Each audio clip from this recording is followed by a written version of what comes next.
guys? AC Card Shark back again, back with my follow-up to my 2016 top 10 or top 11 games of 2016. I'm going to now hit up the games that have some honorable mention, games I didn't really get to yet, and I'm sure were probably pretty good and may have cracked my top 10 had I had any time with them, and also my disappointments and just games that just dropped the ball. So we're going to get right into it. I have like 7 games sitting here that I feel will probably be pretty good and, deserve an honorable mention. Games that maybe you should check out. Maybe would have cracked my top 10 had I maybe even had enough time to just sit down with them. So in no particular order, we're just going to go right through them. This game I rented from GameFly. I started to play a little bit and it seemed like it was going to be awesome. But streaming, again, I try to play games I can stream, and they had some audio blocked out, which didn't make it for a great stream. And again, it's 2K, go figure. Mafia 3. I do have this, obviously, as you see on PS4. It's got a nice shiny cover to it. I ordered it like way after the fact, and it still came in my pre-order bonus, which is awesome.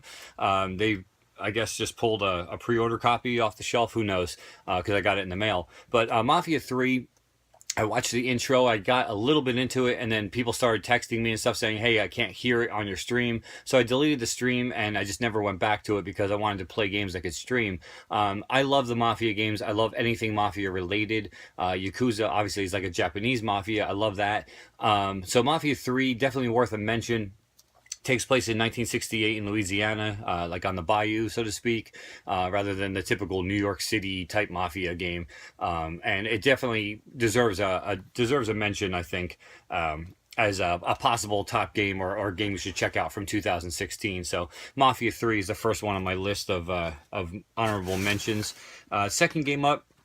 Again, I had 0 time put into this game. I mainly got it for co-op with Pixel Sandwich, and then we realized our Xbox Gold actually ran out and we never renewed it because we don't really, excuse me, we don't really go on Xbox that often. We usually are on PS4. But from what I understand, they got rid of the time limits on this game, which will be a huge improvement and definitely a game I want to check out and I will check out. For the Xbox One, that is Dead Rising 4. Dead Rising 3 was amazing. Just the Dead Rising games are amazing. Just feel so good. You make those weapons, you cut through the zombies, you chop them up. It always feels good, but the time limits always screwed me in that game. And that's why I didn't really get through Dead Rising 3. So Dead Rising 4, definitely a game I'm going to check out. Worth a mention because of the fact they got rid of those time limits. So if you didn't like Dead Rising 3 because of the time limits, this might be more up your alley, because they did eliminate that from this one, because I guess enough people were complaining about it. So definitely worth a look. This game's still sealed. Have 0 time with it. I loved the last one in this series. This one, I was able to do the price match, as you saw on my channel a couple weeks ago, and that is Deus Ex Mankind Divided. Again, definitely worth a mention as a game to check out from 2016. Takes place in 2029, it says. Mechanically augmented humans have been deemed outcasts and segregated from the rest of society. So it's kind of like a cool storyline, cool point of view. Definitely worth checking out. A game I will be playing and possibly streaming as long as they allow me. I believe Square doesn't have any blocks on their games, if I remember correctly, but definitely a game, again, worth mentioning. It actually was a Best of E3 2015 nominee from IGN. So it was, I guess it was on E3 in 2015. It came out recently in 2016. Definitely a game you should be looking into. Kind of a throwback game. This game just really thoroughly interested me. I did not even hear it was coming out, knew nothing about it until I saw it on the shelves at GameStop. I believe it was like $20, I want to say. If you're a fan of the old school games from back in the day, this is a nice little like revamp of it, so to speak, for the PlayStation 4. That is Duke Nukem 3D. And that's a World Tour 20th anniversary. So it came out in 1996, the original Duke Nukem. Basically, it still has the 8-bit, or not 8-bit, but the old school like bit artwork and stuff. It looks like the old school computer game. It just looks like, basically it's just a revamp or a redo of Duke Nukem. It's a first-person shooter back when first-person shooters were brand new, and they revamped it for the 20th anniversary and put it out on PS4. I don't know that this would be a top 10 of the year, even if I had played it, but definitely worth looking into because it's just such a cool opportunity for those of you who never got a chance to play it back in 1996.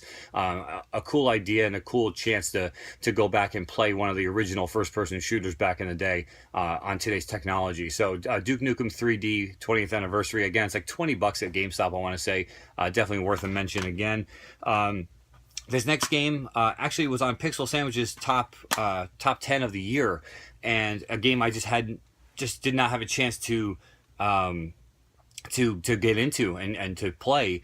Again, it will eventually be a game I put in and start playing for the PlayStation 4 exclusive, Ratchet and Clank.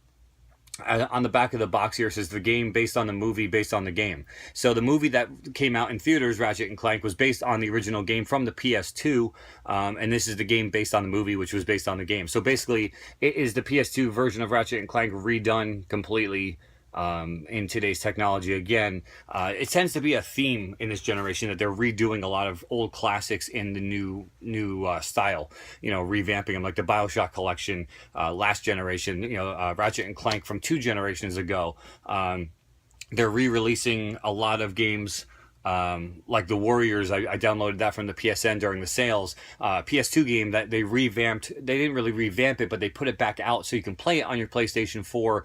But they integrated trophies into a PS2 game, which is just absolutely awesome because PS2 was before trophies existed. So you know, this, from what Pixel Sandwich was saying at least, it's a really good action platformer, and it's just it's really good. It says it's a reimagination of the original Ratchet and Clank from PS2, developed alongside the animated picture coming to theaters in 2016.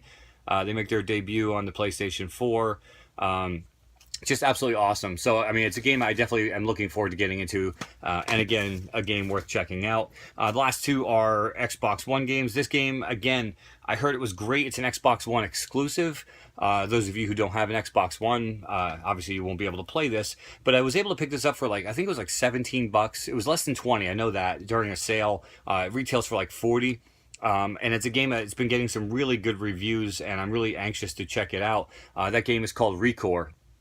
Again, it's still sealed. I did not have even a second put into this. I didn't even install it because I had no time, and I've been focusing more on my PS4 games lately. So, but ReCore is supposed to be really, really cool. On like a planet, basically, you know, you have a robot buddy, which like Pixel Sandwich has mentioned in his videos, it tends to be like the new thing right now. Titanfall, ReCore, you have like robot buddies, so to speak. In Last Guardian, it's not a robot buddy, but you have a buddy alongside you. So it tends to be like a recurring theme right now with games. But this game has gotten some decent reviews, and it's definitely a game I would love to check out. Maybe I'll stream that to Twitch, because unfortunately Xbox One you cannot stream to YouTube, and then I can put it onto my YouTube afterwards. But I definitely look forward to getting into ReCore, game that is worth checking out for the right price. And then another Xbox One console exclusive. Got this for, I believe it was my birthday. It was my birthday from Pixel Sandwich, and that is Gears of War 4 for the Xbox One. It is exclusive to that system.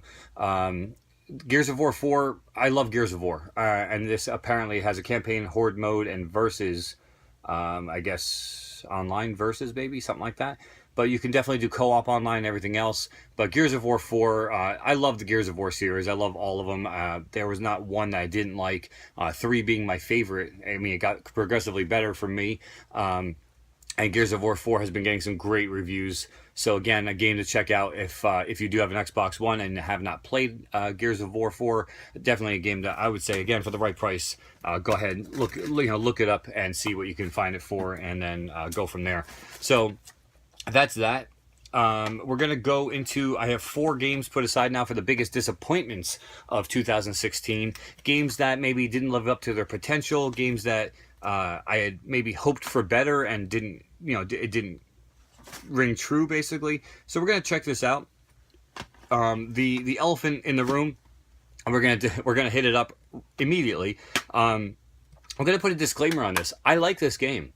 I absolutely like this game I'm about to show you. It is on my disappointment list because it didn't live up to what they promised, and that game is No Man's Sky. That's pretty much everyone's disappointment for 2016. No Man's Sky, I bit into it. Like I took the bait.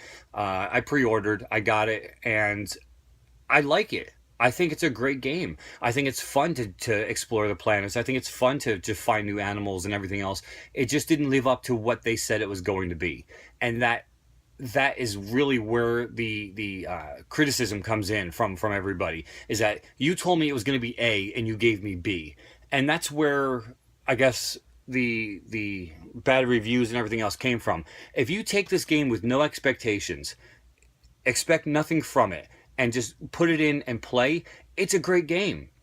It's a really good game, but I couldn't put it on my top list because it wasn't what they promised, and it wasn't what I thought I was getting when I pre-ordered and everything else. So as far as a game, maybe you should check out because it's dirt cheap now. Like GameFly, I think it's like $14 on GameFly to get a physical copy of it, which pisses me off because I paid, the Gamers Club price, but like $48 I paid. So I mean, it's a considerable difference.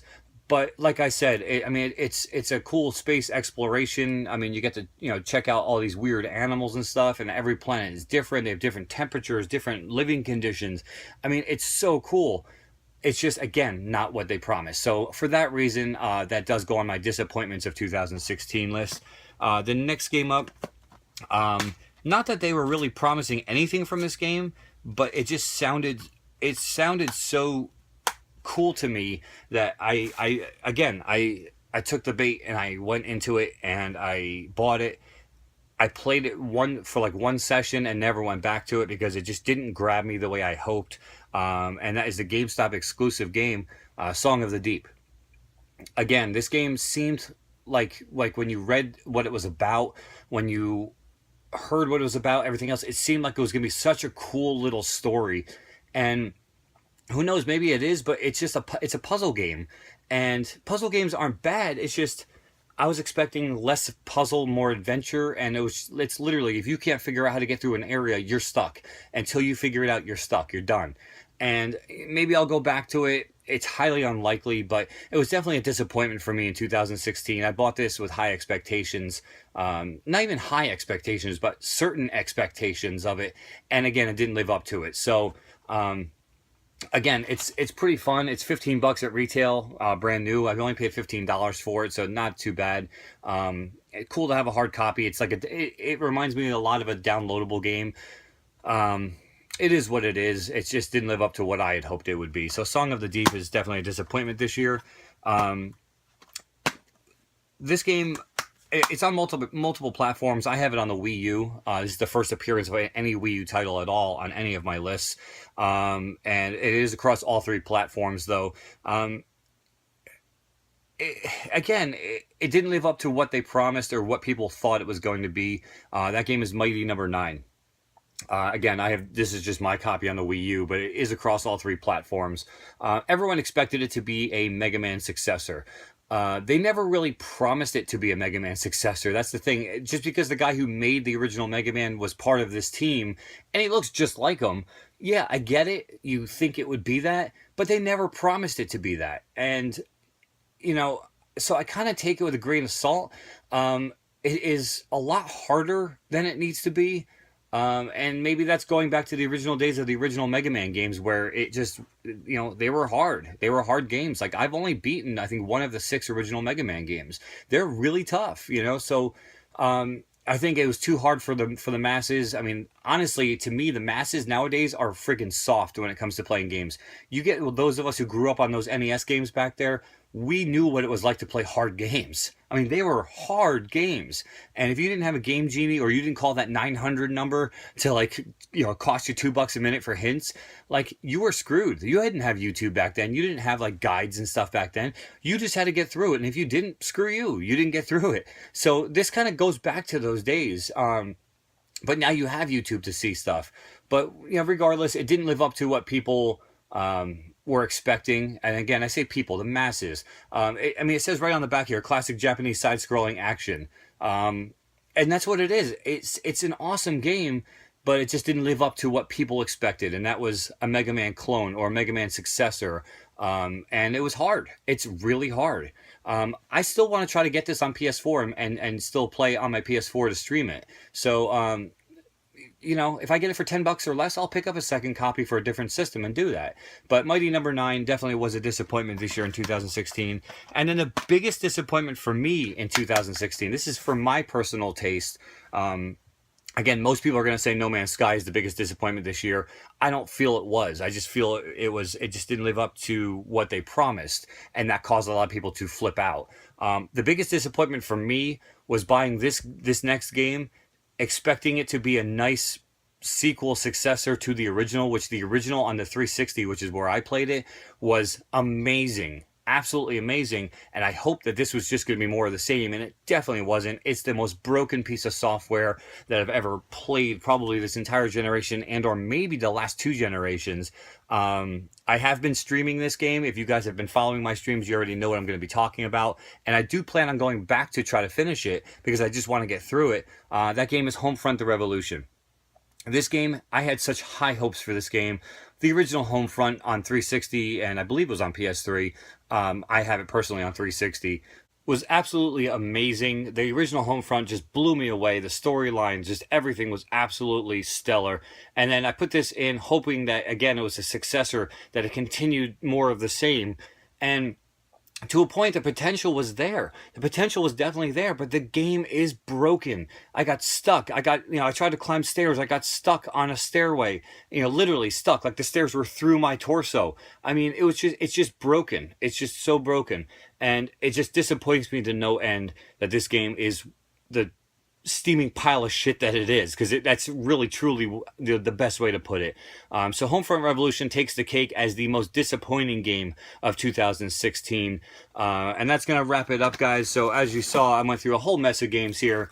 The games that you should definitely check out, and the games to stay away from, with, again, disclaimers. Some of them, check them out. I mean, maybe they aren't disappointing for you, but they were disappointing in some aspects. And then, like I said, the one for me, the disappointment was Homefront: The Revolution. So that's going to wrap up the video for the rest of 2016, guys. Hopefully you had a great year. Again, thank you for sticking with my channel throughout 2016.